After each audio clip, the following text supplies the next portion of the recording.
Time for our personal finance update. Every week at this time, we check in with Brian Evans from Madrona Financial and CPAs. And Brian, a lot of us were raised to believe that 65 is somehow the magic age at which we retire. I certainly know my parents, their generation, it was 65.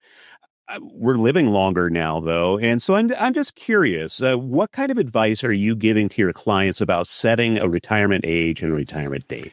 Yeah, the retirement, you just said it, we're living longer. And our parents usually were working for maybe a company that was going to offer a pension. And so there really was a date that they had to work through to get that pension. So there really wasn't any question about that. And they were one career people. Once they started doing something, they did it their whole lives. They retired from that. And usually 65 might be that date. And in fact, that used to be the date when you could start Social Security. So there's a reason it was 65. But now that we're living longer, not only are we doing that, but we're also finding that our careers are shifting.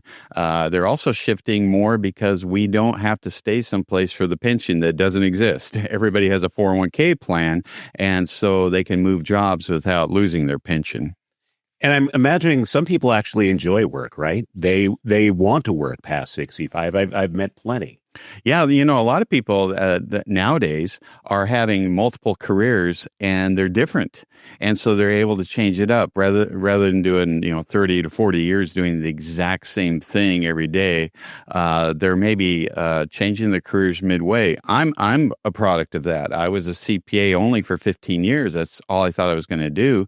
And I haven't had a billable hour in 20 years now, even though I still own a CPA firm. I'm a financial planner now. And so I switched careers at my desk one day. They're related, but they're very different. Okay, I don't want to be Pollyanna here because a lot of people are like, Brian, I got to get out of this job. I cannot do this anymore. When can I retire? How do you help people decide when is the right time to pull that trigger?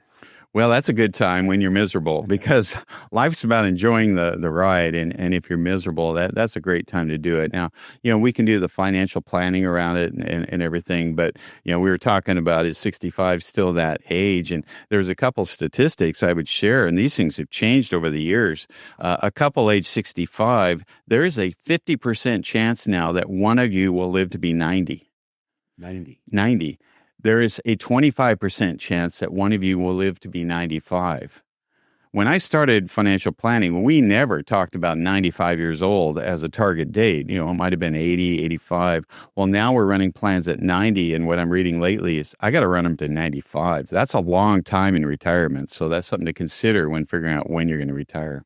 And I imagine a lot of people want to perhaps work part-time or have a second career. We were talking about a mutual friend who's doing just that. Mm-hmm. Yeah, the second career, the part-time, the changing of things. Maybe your second career is charitable work.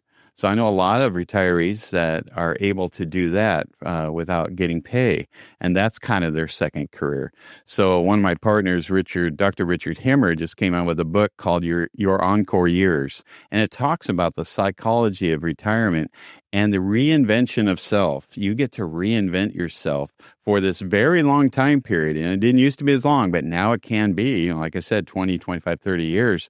That's a lot of years to reinvent yourself. So as part of that, it's the finances. That is a component of it. But there's a lot of other things beyond the finances. Okay, Brian, thank you. You can always catch Brian with us here on Seattle's Morning News at 6:45. And if you're watching on the live stream, just click below to find out more. Brian Evans with Madrona Financial and CPAs. Thanks, Brian.